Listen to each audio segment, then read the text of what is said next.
Hello, আসসালামু আলাইকুম everyone. আজকে হোস্টেলের রান্নাঘরে আপনাদেরকে স্বাগত। আজকে আমি রান্না করছি হোস্টেলে চিকেন কষা।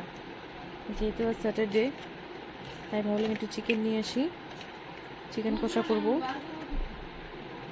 তেল আমার গরম হয়ে গেছে, তাতে আমি দুটো লবঙ্গ ভেঙে ফেলেছি, আর কিছু পেঁয়াজ আমি কুচি করে রেখেছিলাম, সেগুলোকে এখন গরম তেলে দিয়ে দেবো।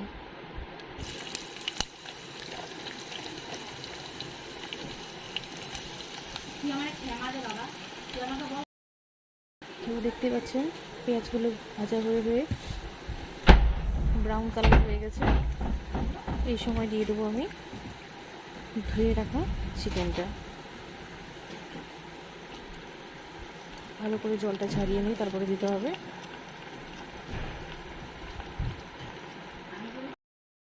এই সময় আমি অ্যাড করব কিছুটা লবণ,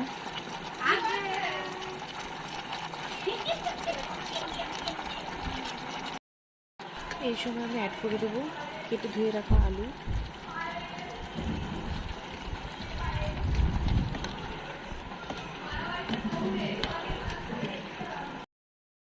আমি কোনো এক্সট্রা জল এখনও অ্যাড করিনি। দেখতে পাচ্ছেন চিকেন থেকে প্রচুর পরিমাণে জল বেরিয়েছে।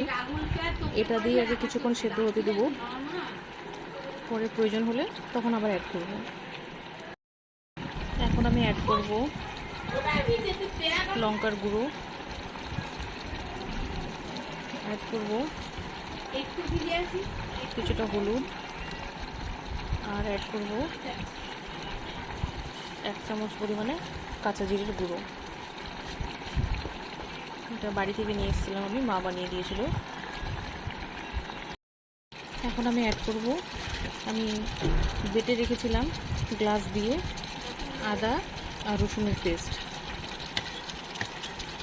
এটা আমার মা বলে যে পরে দিলে নাকি স্মেলটা খুব ভালো আসে, তাই আমি পরেই দিই। আমি অ্যাড করে নিলাম কিছুটা বাটা সাদা এলাচ। এটা তো আমার কাছে পেস্ট ছিল না, তাই আমি গ্লাস দিয়ে গুঁড়ো করে নিয়ে ভেঙে চিকেনের মধ্যে দিলাম, এতে করে স্মেল ভালো আসে। আলুগুলো সেদ্ধ হচ্ছিল না বলে আমি একটু ঢাকা দিয়েছিলাম, একটু ঢাকা সরিয়ে দেখে নেব।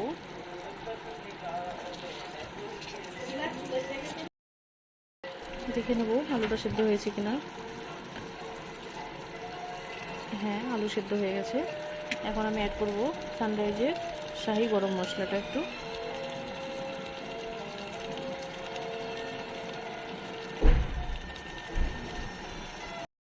একটুখানি জল দিয়ে দিলাম, একদম একটু দিয়েছি, কারণ আমি আগে বলেছিলাম এটা কষা কষা রাখবো।